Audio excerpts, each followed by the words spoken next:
Assalamualaikum warahmatullahi wabarakatuh. Salam sehat dan bahagia bagi Bapak dan Ibu guru calon penggerak di seluruh Indonesia, khususnya di Kabupaten Tasikmalaya.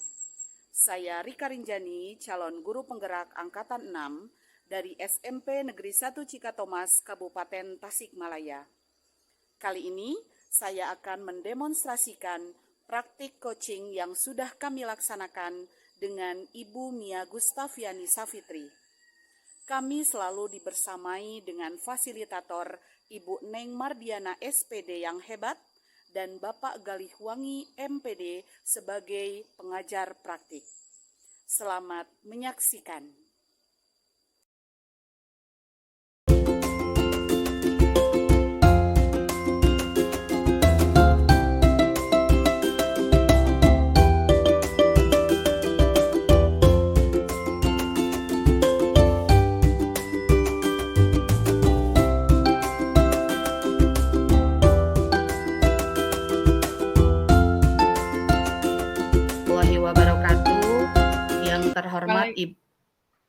Yang terhormat Ibu Fasilitator, Ibu Neng Mardiana yang selalu membersamai kita dalam pendidikan ini.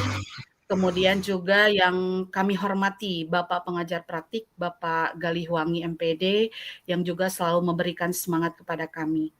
Baik, pada kesempatan ini saya Rika Rinjani dengan Ibu Mia Gustaviani akan melakukan praktik coaching untuk supervisi akademik di modul 2.3, di mana untuk kasus pertama di sini saya sendiri posisinya sebagai coach dan Ibu Mia sebagai coachee yang akan menceritakan atau mengungkapkan permasalahan yang ada.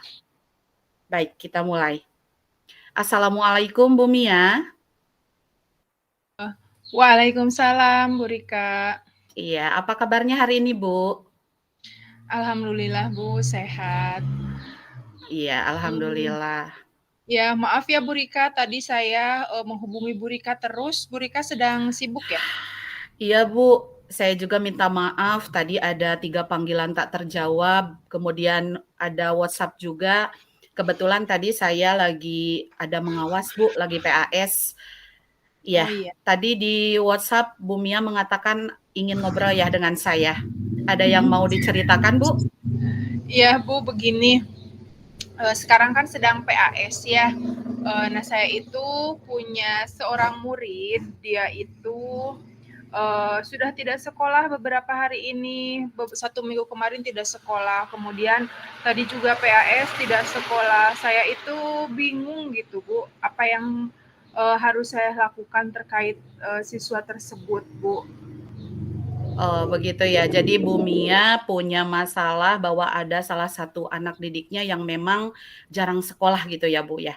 Iya. Baik, untuk melanjutkan obrolan kita nih, saya ingin tahu dulu kira-kira harapan ataupun apa sih yang mau didapat Bu Mia dari obrolan kita hari ini?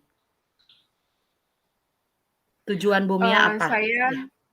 Ya. Saya inginnya itu saya ingin memiliki jalan penyelesaian terkait masalah saya, kemudian saya ingin ada perubahan dari anak didik saya tersebut, Bu. Iya, betul. Luar biasa ya, Bu Mia merupakan guru yang memang peduli terhadap anak didiknya. Kalau boleh tahu, Bu Mia sebagai wali kelasnya bukan? Iya, Bu, saya wali kelasnya, makanya dari itu saya bingung gitu, Bu. Itu kan merupakan tanggung jawab saya sebagai wali kelas. Betul, Bu. Kemudian kira-kira seberapa lama atau seberapa jarangnya dia tidak sekolah gitu, Bu? Dia itu tidak sekolah 1 minggu yang full tidak sekolah, tapi kemarin-kemarin juga dia ada tidak sekolah, Bu. Kadang misal dalam 1 minggu itu 2 hari, kadang 3 hari, atau sehari sekolah, sehari enggak. Seperti itu aja terus, Bu. Oh iya, baik. Kemudian ketika dia masuk kelas gitu ya, kira-kira Bu Mia pernah nggak memperhatikan ataupun misalkan bertanya gitu kepada dia ketika dia pas masuk gitu, alasan dia jarang sekolah itu kenapa begitu? Iya Bu, sebenarnya saya sudah beberapa kali bertanya. Katanya dia itu tidak sekolah karena diminta ayahnya untuk membantu pekerjaan ayahnya. Kadang misalnya dia diminta membantu ayahnya ke kebun, atau misalnya dia kan punya pabrik ini ya Bu ya, punya pabrik apa, kopra. Nah, kalau di sini disebutnya itu. Terus, suka membeli-beli kelapa, jual beli kelapa gitu ayahnya. Kadang dia diminta ke kebun membantu memunguti kelapa, atau misalnya kadang disuruh pergi keluar kota untuk mengantarkan kelapa atau misalnya kopranya itu. Sehingga misalnya dia pulangnya pagi-pagi katanya ngantuk, kemudian tidak sekolah. Nah, seperti itu, Bu. Oh gitu, Bu. Jadi alasannya dia itu memang membantu orang tuanya sehingga ketika mau pergi sekolah mengantuk gitu ya, Bu, ya? Baik. Kemudian, apakah Ibu pernah gitu berkomunikasi kan biasanya kalau wali kelas itu ada paguyuban ya, Bu, ya? Paguyuban orang tua gitu. Nah, Iya, Bu. ya, apakah Ibu pernah gitu berkomunikasi dengan orang tuanya terkait dengan permasalahan ini?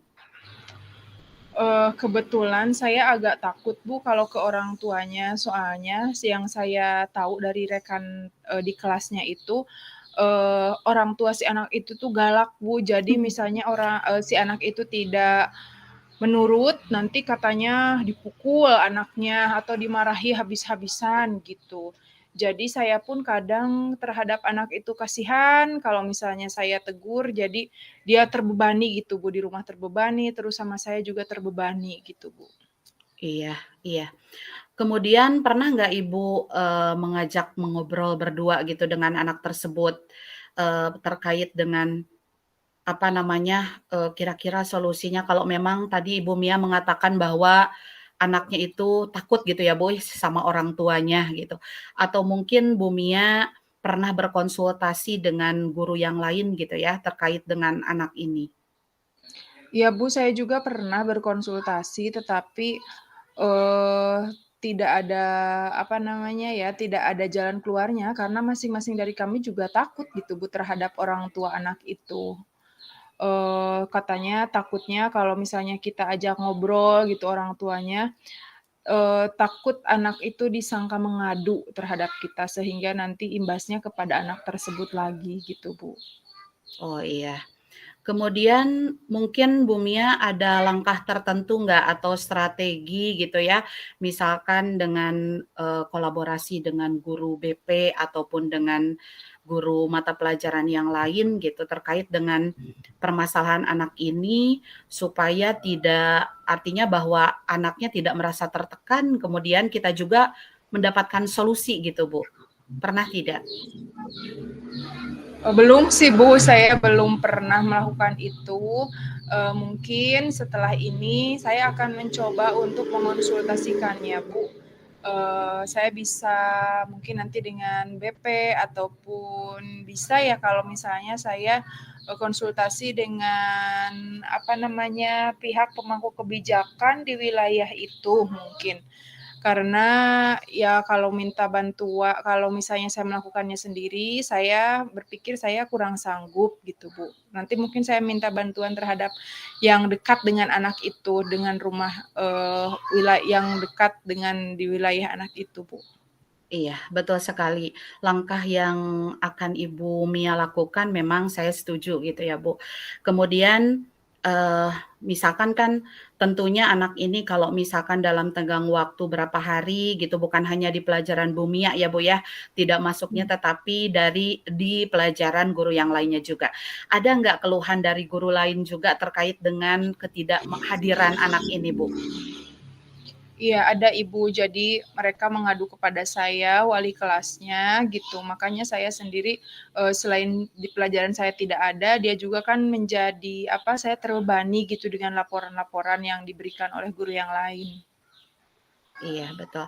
Kemudian kira-kira tindak lanjut apa yang akan Ibu lakukan gitu ya, terkait dengan anak ini, misalkan kolaborasi dengan guru-guru mata pelajaran lain sehingga mendapatkan titik temu gitu, Bu, dengan masalah ini?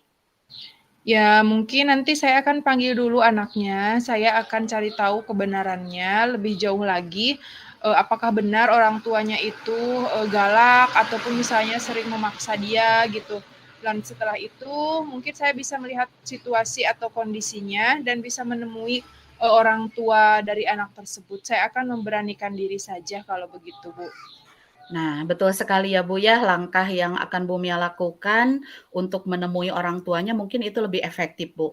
Karena mungkin kalau anak kan bukan kita tidak percaya gitu, namun untuk memvalidasi apakah perkataan anak tersebut betul atau tidak. Kemudian kalau menurut Bu Mia nih, ketika pembelajaran di kelas gitu ya, kira-kira ada faktor lain nggak selain anak itu kan mengadu bahwa dia itu karena membantu orang tua gitu ya Bu ya, untuk bekerja gitu. Apakah kalau dilihat dari secara fisik atau secara psikologis anaknya di kelas ada faktor lain nggak kira-kira menurut Bu Mia? Saya pikir tidak ada ya Bu, karena anak itu cenderung pintar, jadi kalau sedang masuk ya dia bagus di kelasnya itu, memperhatikan, aktif gitu, kemudian giat, tugasnya juga terlaksana. Tapi kadang kalau misalnya dia sedang tidak sekolah, ya dia tidak menulis tugas, dia tidak tidak ada penyelesaian gitu terhadap tugas-tugas dari guru seperti rekan-rekan yang lainnya. Iya, kemudian, dengan ketertinggalan anak ini gitu ya Bu, dalam pembelajaran di kelas, apa yang sudah Ibu lakukan untuk memenuhi tugas gitu ya, untuk memenuhi tugas secara dia kan, jarang masuk sehingga nilai pun mungkin ya tidak ada gitu Bu? Kadang saya memotivasinya saja Bu, memotivasi dia agar, dia lebih giat. Iya, terkait dengan nilai misalkan ketertinggalan pasti dia tidak mengikuti tugas gitu ya Bu, ataupun ketika mungkin lagi ulangan, bagaimana langkah Ibu untuk, menemukan solusi itu? Tindak lanjutnya seperti apa? Kadang saya meminta dia mencatat yang, dia tertinggal, kemudian mengerjakan tugas-tugas, menanyakan kepada guru yang lain gitu, apakah dia, punya tugas yang tidak terselesaikan, seperti itu, Bu. Iya, baik Bu Mia. Dari cerita dan obrolan Bu Mia, mungkin boleh saya simpulkan bahwa permasalahannya bahwa anak itu ada masalah tidak masuk kelas karena ada membantu orang tua gitu. Tapi, kalau menurut Bu Mia, adakah faktor ekonomi gitu yang membuat anak itu memang harus membantu orang tuanya untuk bekerja gitu Bu? Ada nggak hambatan ekonomi atau Mmm. Ya sepertinya begitu, Bu. Jadi karena orang tuanya fokus terhadap ekonomi gitu, mmm. jadinya anak itu, tertuntut oleh orang tuanya gitu, Bu. Iya, baik, Bu. Jadi tadi langkah Bu Mia akan berbicara dulu gitu ya dengan anak itu, berkolaborasi dengan guru yang lain dan pihak pemangku sekolah, kemudian akan, menjalankan home visit gitu ya, Bu, ya? Iya, Bu, Iya. betul. Boleh nggak, seperti yang saya katakan barusan, mungkin Bu Mia bisa, berkomitmen gitu ya, Bu, ya. Apakah ada orang yang bisa membantu Bu Mia untuk melaksanakan komitmen ini gitu, untuk menjalankan prosedur atas permasalahan anak ini? Ada? Mungkin bantuan dari guru-guru yang lain ya, Bu, ya, terutama guru BP, kemudian dari komite juga mungkin karena, siapa tahu ada yang dekat dengan rumahnya anak itu, seperti itu, Bu. Iya, baik. Oke, mungkin Ibu bisa menyimpulkan, tadi dari masalah itu langkah yang pertama sampai terakhir, barangkali tadi saya salah mengira seperti apa, silahkan Ibu ceritakan kembali. Dari yang saya simpulkan setelah, bertanya kepada Bu Rika dalam kegiatan coaching ini, bahwa alhamdulillah saya sudah ada sedikit pencerahan atas apa yang harus saya lakukan. Yang pertama yaitu saya akan memanggil anak tersebut terlebih dahulu, menanyakan alasannya, lalu, kondisi yang sebenarnya dalam keluarganya. Setelah itu saya akan, melihat bagaimana kondisi sebenarnya. Untuk selanjutnya saya minta bantuan kepada guru yang lain, terutama guru BP, untuk bisa menemui orang tua anak tersebut, Bu. Iya, bagus sekali ya, solusi dan langkah yang akan Ibu lakukan, saya juga setuju. Kemudian, Bu Mia sudah mendapatkan poinnya dari obrolan kita hari ini? Ya, terima kasih Iya. Ibu. Maaf Iya. sekali Ibu, saya mengganggu waktu Ibu. Iya. Harusnya Ibu istirahat, tapi malah membantu saya menyelesaikan masalah, menemani saya mengobrol untuk saya dapat menemukan solusi atas apa yang saya alami, Bu. Iya, sama-sama Bu Mia. Terakhir, bagaimana perasaan Bu Mia nih setelah ngobrol dengan saya? Cukup puas, Bu? Saya merasa lega, Bu. Saya merasa sangat lega karena ya kalau masalah disimpan sendiri itu kan nantinya jadi pikiran gitu ke sayanya, jadi beban. Tapi setelah saya punya teman sharing, jadi saya sedikit ada gambaran apa yang harus saya lakukan. Iya, baik Ibu, segera lakukan rencana-rencana Ibu yang barusan kita obrolkan. Nanti kira-kira waktunya seminggu selesai ya Bu ya, untuk menangani kasus masalah Insya anak ini. Iya, insya Allah, Bu. Iya, iya nanti saya tunggu cerita kembali dari Bu Mia, bagaimana ceritanya ataupun solusinya sudah didapatkan atau belum terkait dengan permasalahan yang sedang Bu Mia hadapi dengan anak ini. Mudah-mudahan Iya. anaknya dapat termotivasi ya Bu ya, kemudian Iya, Bu. juga orang tuanya juga dapat memahami kondisi anaknya Iya. bahwa memang belajar adalah tugas dia, salah satunya adalah itu yang tugas utama. Gitu ya Bu Mia ya? Iya, terima kasih Iya. Bu Rika. Sama-sama Bu Assalamualaikum. Mia. Iya, Iya. assalamualaikum warahmatullahi wabarakatuh. Waalaikumsalam warahmatullahi wabarakatuh.